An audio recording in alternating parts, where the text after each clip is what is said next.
Hello Division 4H, welcome to the first big recap. After week 1, everything's been played, which is a very good sign. A lot of the times you find, especially in these divisions, that you get a couple of drops, so it's good to see everyone at least getting through week 1. Okay, without further ado, first game, 2-0 stomping. The Chaos team missing a lot of its best players for this one, and yeah, just getting stomped down by a complete team. Interestingly enough, no casualties for the Mighty Blow Claw Killing Wolf, but that's fine. A bit sad that both the touchdowns went on the Ghoul. I think this should have been a level for the White this match. You know, you go into this game, it's a Chaos team with 3 loners and 3 warriors, nothing special. You got to think this is SPP for my flesh columns and Whites, so very disappointing that we just see the Ghoul level up twice, get 2 touchdowns and a Kaz.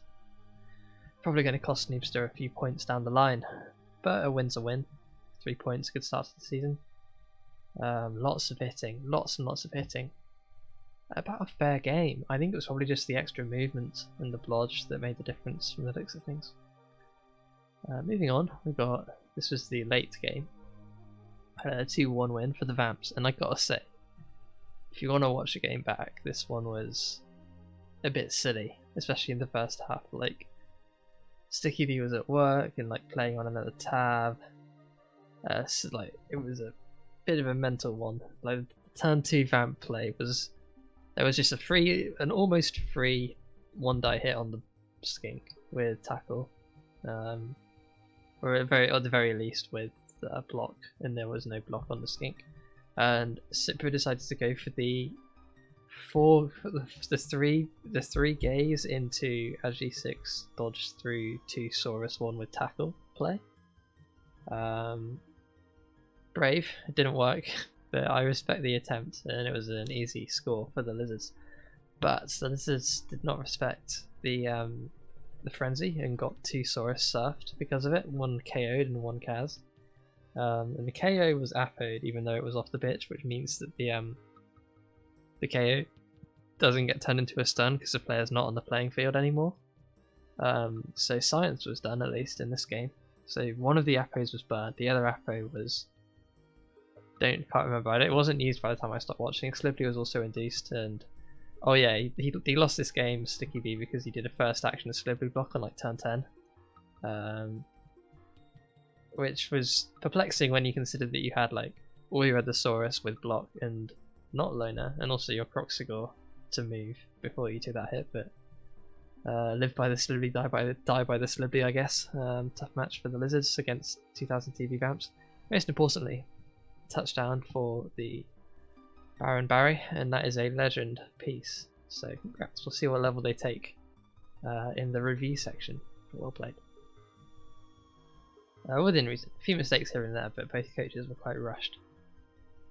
Moving on, another 2-1. 2-1 reverse grind here, so Agori's Warriors taking a loss here to the God Runner. Completion and a touchdown and an MVP. Aveos. Big time piece. No Kaz to report, which MNG, which is sad. Quite sad. But yeah, this is a Dark Elf team that is strong. They have a lot of good levels. They don't need SVP anywhere in particular, apart from maybe on this Witch. So a bit of a shame that MNG. Apart from that, and the Orcs just got outplayed, I suspect. Let me check some dice rolls here. Sustained 14 breaks into 4 KOs and 3 Kaz. Had a player sent off. Hopefully that was that might have been a turn 16 foul. But yeah, only conceding 40 blocks, good elf play. Especially when the Orcs don't have a piling on piece. This is fair stats, and it helps the elves through. I suspect there was a wizard in play. A wizard and babes sort of deal. But yeah. Or it might have just been an elfing, who knows. This is the thing, I can't watch all the games, so unless you send me a little message saying what happened, I can only speculate. But anyway, on the face of it, well played to the Dark Elf team. They take a nice early win. But more importantly, 2 levels for the Orcs, so hopefully something to help out. going forward.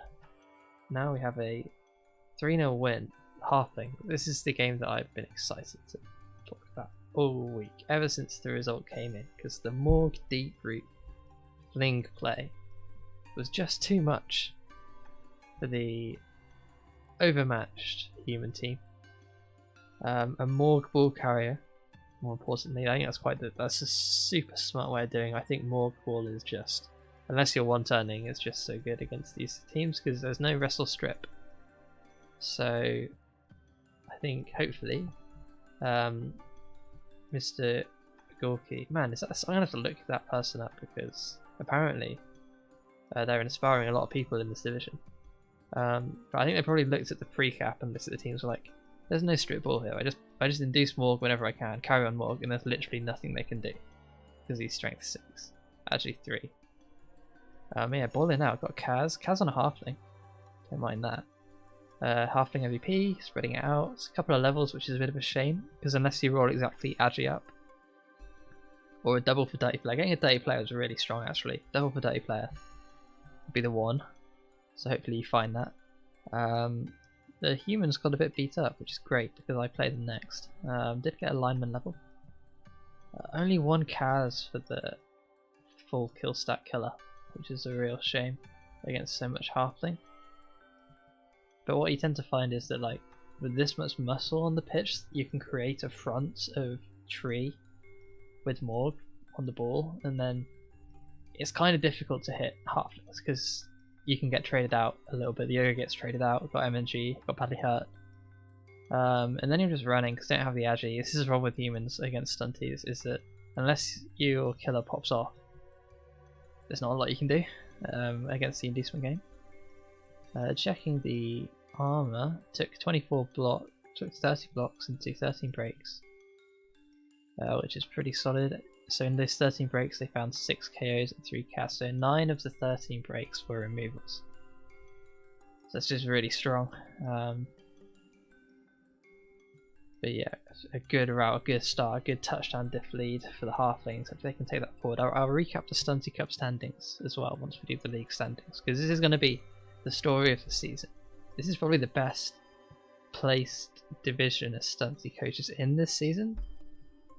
And the coach seems to be backing it up with results so far, so this could be a Stunty Cup winner in the making. We'll see how they go.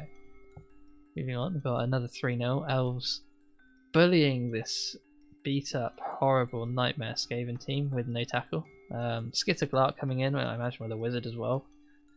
Yeah, probably. Actually, maybe not with a wizard, I don't know. But yikes, is all I can say. No SPP at all. That's grim. That's really not what you want to see. I think we're going to be trying to get a vanity pass here. I think my play with this team is just, we're not winning many games this season. I'm just going to get the one vanity pass with Blitzer to level them. Buy a gutter runner when I get the money, and we're just going to have to work and just grind something good. Bad MVP. I think the strength busted line right just needs to go. They're just so bad. It's useless. You might as well have a loner. Although I can respect the bench, a loner is better than a strength 2 piece with agi 3 and armor 7. So yeah, Oxy Chicken farming, getting a level for the agi 5. That's probably going to be Leap or Sure Hands, one of the two. Probably Sure Hands, we'll find out. Also a level on the other dancer, hoping for something cool there. Otherwise, probably just another strip ball. Maybe a Frenzy or a Juggernaut on a double. Yeah, apart from that, Elves farming the poor rats. How much SPP did they get out of this? 9, 10, 11, 14, 19 SPP. Let's see who can get the most SPP out of this Skaven team. Because it's going to be a problem. Alright, now my game. I got battered. This was a weird match where everyone just died on me, but at the same time, basically I had the first drive and pretty standard drive. I think I got a little bit lucky in times. No, I got very lucky. I had to make 2 GFIs. And then I made them, and then they rolled a first action dub skull into like a later dub skull, so I got a score where I shouldn't have. And then What else happened? Oh yeah, they left me a free hit on the ball in their offense, which I took. They didn't get punished for that, but they did get punished when their white tripwired into the end zone. Again, they went way too fast. Because basically they removed all of my pieces. I had about 7 pieces left on turn 9 or 10, and they were like, right, let's just push for a 2-1 win. And they went too fast too quickly, and I was able to disrupt them. And then once the white tripwired, it was basically like my killer claw mighty blow piece picked up the ball and ran away from them for 2 turns, and they rolled like push skull into push push one time, and that was enough to secure a win. And I got a level on this guy. You'll wonder what he took, you'll find out. Yeah, tough game for Potassium. The dice really, like, it wasn't a perfect game for Potassium, he definitely made mistakes, but the dice just was instant punish. Any misplay for Potassium instantly punished, and my misplays were not punished at all. And that was the difference in a 1-0 win, sadly. But at least nobody died for Potassium, so that's good. And they got a good bit of SPP on the rosters.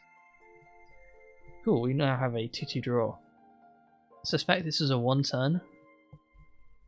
Potentially, it was an elf off. I would suspect it was a 1 turn.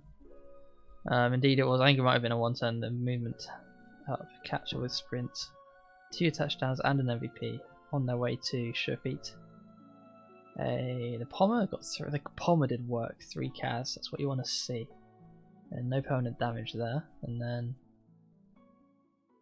not too bad from the undead. Picking up a 2-2 draw.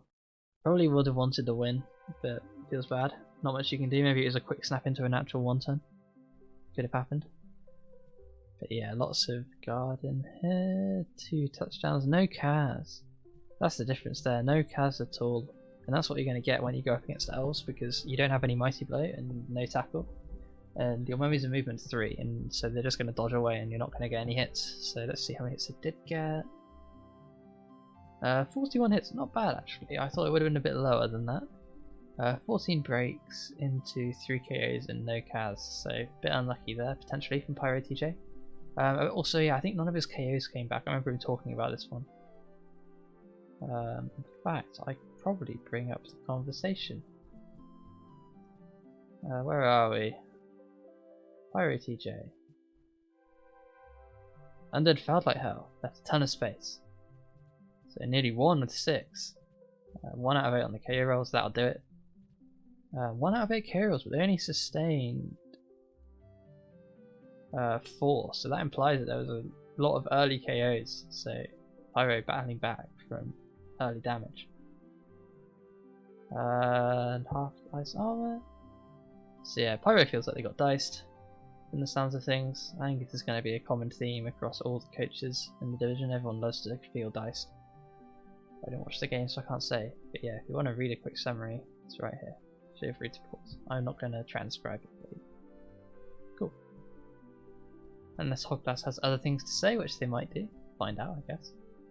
Any other games? No, that was it for the games. So let's look at the teams, shall we?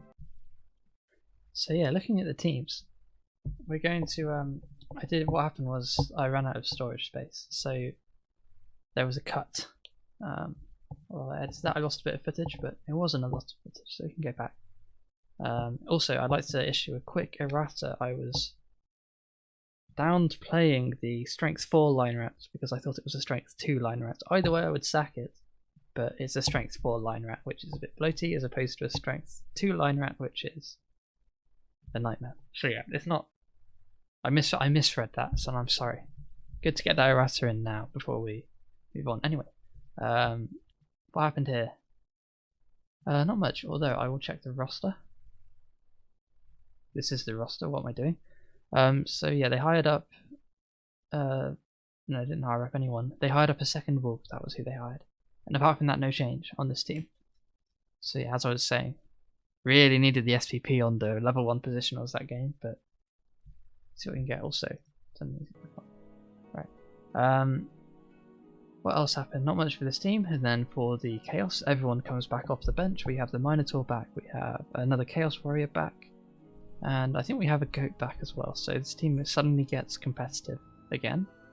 Best of luck to Nicholas. I don't think there was much change. I think the sure feet first was probably a misclick, and I feel bad for it. And again, strictly speaking, I think the niggled beastman kind of needs to go because he's just a bit of a weak link. Apart from that, they truck on. Best of luck to them. Moving on. Now, I did look at the rosters and they haven't updated yet. Rebel.net hasn't passed. So if you do play your games late on Wednesday, this might happen. I'll just make sure to catch them again in the next recap. So I have to move on quickly. Sorry about this, super and sticky, but I didn't want to wait another day, so I don't know whether I was going to be available to do this. So I'm just going to give you a double bill next week to look at the teams. My bad. Okay, now this was a game. The 2-1. The elves hired a witch. I'm pretty sure they have. Let me check. Yes, that's a fresh witch to level. And as I was saying, this team is very compact. All the players do something. We have a player to target for SPP now. It's excellent stuff. Really excellent stuff. This is a good team. Again, I was saying earlier that it was cut. I suspect the Juggernaut Witch will probably take Wrestle. And then this one can be like a blodge depth piece, maybe? We have a lot of that already, so it might become a utility piece, like a Frenzied. I guess Frenzied Juggernaut would probably be this one, and then Wrestle Strip Tackle would be my personal preference for the second one, but you do you. Looking at the Orc team, there were 2 level ups here. And they now have money in the bank, so the question will be, do they hire a Troll? I think they probably should. They took a second Mighty Blow piece here and a Dirty player. Excellent, and I think a Troll strengthens this team because it adds bench, makes the Dirty player better, makes the Goblin better, things like that. So potentially. Maybe the one. But everyone's back fit and firing. Hopefully this team can pick up some dubs down the line. We'll see how it goes. 4 rerolls still. Not a fan, but we'll see. Moving on. This is where I got to last time, so I can slow down now. The Flings. I want to see what they got. Let's see, have they taken levels? I think they sacked 1. Or maybe they're thinking. Peter Fatson. Yeah, they fired them. Now this I like a lot, and let me tell you why. This is good team value management. They want this was obviously just a normal, and they were like, right, I have 1 catch on a normal, but I don't rate the sidestep, I don't rate the diving tackle halflings, I'm just gonna cycle. And this is a point of contention amongst Dundee coaches. Like, I played goblins and I didn't mind having a couple of sidestep goblins around just to hold sidelines. Because if you can, how I'd play is if you can funnel them into a sideline, and then you can hold the actual sideline tile with the sidestep, then it makes their push through a lot harder. You can screen with a fewer pieces. Is what that was. Because instead of screening with 4 on a sideline, you could screen with 3. So that was just something there. But obviously, a different way of doing it is just sack and replace. They had the money. They still have the money. I suspect they already have the stadium as well, so that's probably just going to get burnt off. But yeah, the team's looking sharp. Not going to be many roster updates, because obviously they want to sack. So unless we see something spicy or a tree level, I doubt we'll see much change on this screen over the course of the season, unless of course they all get killed. Could happen.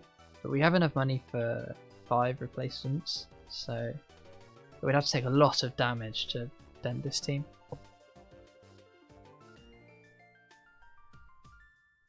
Anyway, is this being picked up? I've got a background noise.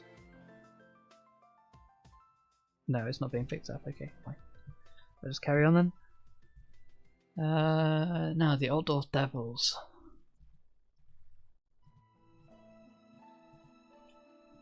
These are things. That's where I got to last time. Right, Outdoor Devils. Let's see how they're looking. Okay, 2 MNGs, which isn't great. This is going to put them down to a loner. I think this is going to put them down to 10 players. 1, 2, 3, 4, 5, 6, 7, 8. No, they have a full roster. Okay. I don't think there is any levels in this game, sadly. No, they just got a bit run over. We'll see. Thrower is very good. Catcher How much money do they have? 100k. I think they're probably wise just to save because they are going to run into my Nurgle next week. Might have to replace someone. We'll see how we go. But yeah, not a bad looking roster still. Now, the rats. There should be no change. Yeah, that is strength 4, not strength 2. I'm sorry about that. But man, it sort of hides like this double niggle. Or it's probably a sacking. Maybe. Where does the money go?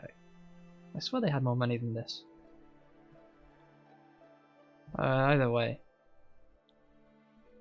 Tough one. That's what confused me. They have the strength 2 liner and the strength 4 liner, and I got them mixed up. But yeah, I'd probably just wholesale fire. I'd probably fire. I think I've said this before, but I'd probably fire this guy. No, sorry.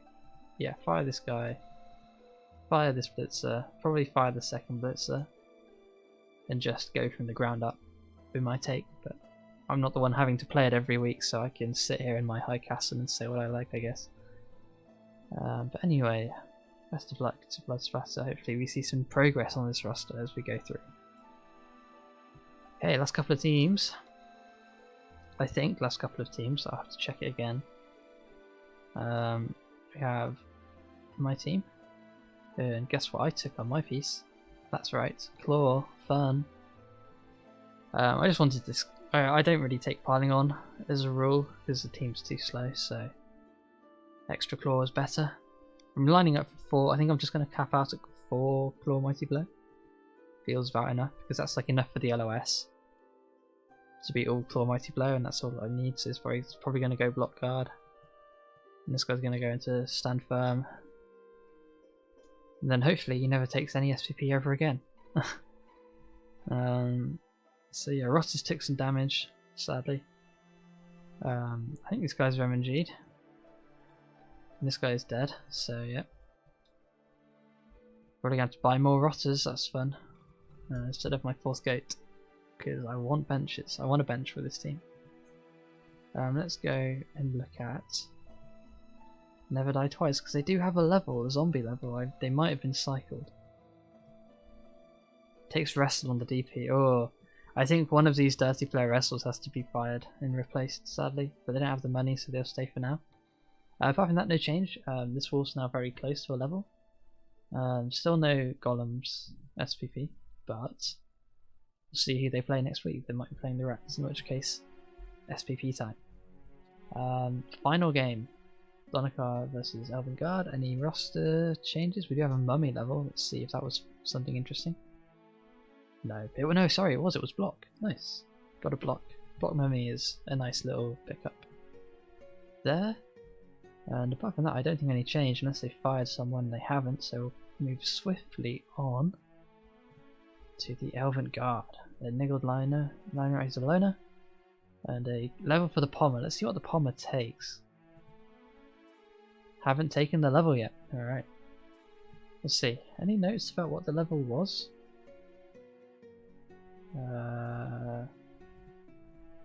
Pyro. It looks like they just bailed out and didn't take the level, so we'll see what they take. But yeah, this team, 2 out of 5, 1 with lead. Disgusting. Vile, some might say. Yikes, not great. I just realised I didn't look at Octo Chicken's team.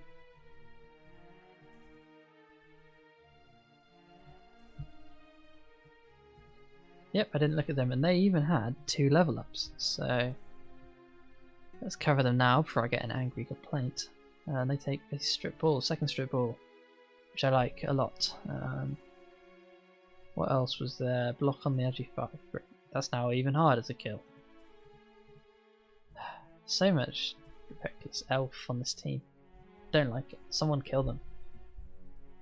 I say as the kill team player, but there's tackle pommers in this div, so they're better equipped to handle these guys than my slow ass goats.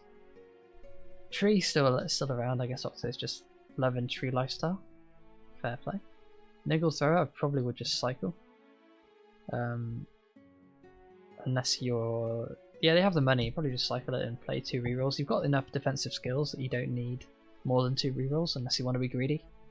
So that's probably be what I would probably would be what I would do, to say the full sentence. I think that's everyone. Sorry, I think that's everyone. Yeah, that is everyone. Okay, let's look at the league table. Or what little there is of it. So, all these teams winning. Halflings currently tops the division, which is mainly the only reason I'm looking at this, because Halflings are top of the division, guys. Well done. And also, what are you doing? Nah, it's only been one game and they got a really good matchup. Let's look also, while I'm here, let's look at the stunty table. Main stunty. We can also see that our very own Mr. Ogaki is top. Now, for those who don't know how this works, it is a points per game. It was points per game, at any rate.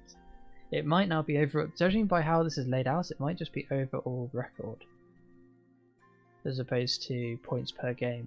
Either way, Ogaki's top. Best of luck to you. You can see, out of everyone, I think Skyblue Monty is the big name coach for Halflings. Meanwhile, you got Moradam, who won the cup last season. Tiander is a professional goblin, and Aussie Viking knows how to play the game. They're quite good. Dalric is in Division 1. He's in Division 1 with goblins somehow. He is in the Big O, so watch that record. If he does well in Div 1 and gets this ticket, I'd be shocked. But anyway, good luck, Mr. Ogaki. I'll check this in probably once every couple of weeks. See how you're getting along with that. So yeah, good luck to you there. What else do I need to do? Oh yeah, predictions. I was going to do a predictions thread, but you guys have the dubious honour of this division doesn't show up on the API, so I can't do a tipping comp unless I manually run it in Excel or manually copy out a CSV of the fixture list by hand. By hand I mean typing every fixture into a notepad, which, considering there's like 150 fixtures, I'm not going to do. So tough break, I guess there. I guess it's because we're just so special. But most importantly, I'm going to make my predictions and look at the upcoming games. Man,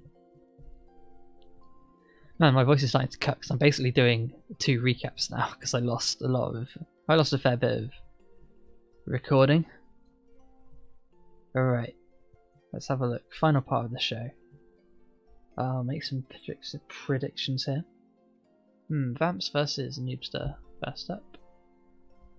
So the 2k Vamps going up against the 1300 Wolves. That's probably Chainy, Wizard, all the stuff. Generally from what the tricks Super was pulling, I think Noobs is good enough. I think Noobs is going to win this by like a couple of touchdowns. Because there were some crazy Vamp plays, and I can get on board with the crazy Vamp plays.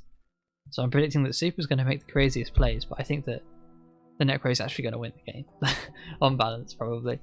Looking ahead as well, we have Nicholas versus Alethea. I think this is a pretty easy lock for the Dark Elf team. With a Wizard. Oh yeah, 100%. No need to think about that one at all. Although hopefully the Monitor gets some kills, because that's what we want to see. Okay, moving on. Halflings versus Lizards. They're going to get 1k. They're going to get Morg Tree, Morg Deeproot. Going to get a Chef. There are 4 rerolls, so this team naturally counters the Chef by being bloaty as hell. Apparently. So yeah. All the Saurus are here. It's going to be tough. I think it's going to be interesting to see how the 2 Croxagore, 3 Guard team plays against the Halflings, because on paper, right, the Skinks are just better Halflings, and the Saurus are just, en masse, they're better than 2 trees, but are they better than Morg and 3 trees? That is the question. No Mighty Blow either. This is probably going to be a fling. At least a draw, I think. I think a draw is probably the most likely result, but I wouldn't be surprised if the flings go 2-0, 2-0, 2-0-0 here and win. So yeah, best of luck to that one. Moving on. Now this is an Orc team that desperately needs a win, going up against a Rat team that just needs some crazy plays. This Rat team is so bad, so cursed. So I'm going to predict the Orcs, obviously. Wizard Glart, probably 2 Babes sort of lineup. and maybe an induced dirty player rat potentially. But I think it's just a steamrolling. Personally, I can't see the Orcs doing much other than winning. So best of luck there. Now my game. I'm playing the humans. They have more team value than me. They only have 11 players. I'm going to predict myself. Yeah. No more need saying there. Because I'm better. No, they have 11 players. I have Tackle, Mighty Blow, Claw, and I also have another Claw, Mighty Blow. So I should win. I should just kill them on paper. See how it goes. Now this is the fixture of the week, probably Undead versus Wood Elves. I think it has to be the Wood Elves here because there's so much AG5. There's one AG5, but like, there's no sure hands, right? This is going to be the first of many games where a leap sure hands play just wins, or at least draws. So I'm going to go with Oxy Chicken. But hopefully Hoglass kills something. Maybe. Who knows? Hopefully. Finally we have Potassium versus Pyro. This is a high skill game. This is going to be something big. Elven Guard. Yeah. Level team value. Right, this is a big stack of elf versus a tackle Palm White. Dauntless, but no need for the Dauntless. Palm on the wood, on the Pearls with Palm are just, wait, it's High Elves, right? High Elves with Palm, just a bit dangerous, but there's enough here to survive it. 3 wrestle, but 2 dirty player for a thin roster. Has to be said, it's thin. Claw for the Line Elves. Mighty Blow piling on for the positionals. I think Pyro wants to win this pretty badly. I think I'm going to give it to Pyro, but it'd be close. This would be the game to watch. If you're going to watch a game, this would be the one to watch, probably. So yeah, that's my picks. And that wraps up the recap, before I completely lose my voice. So yeah. Thanks for listening, and I will see you guys next week. Goodbye.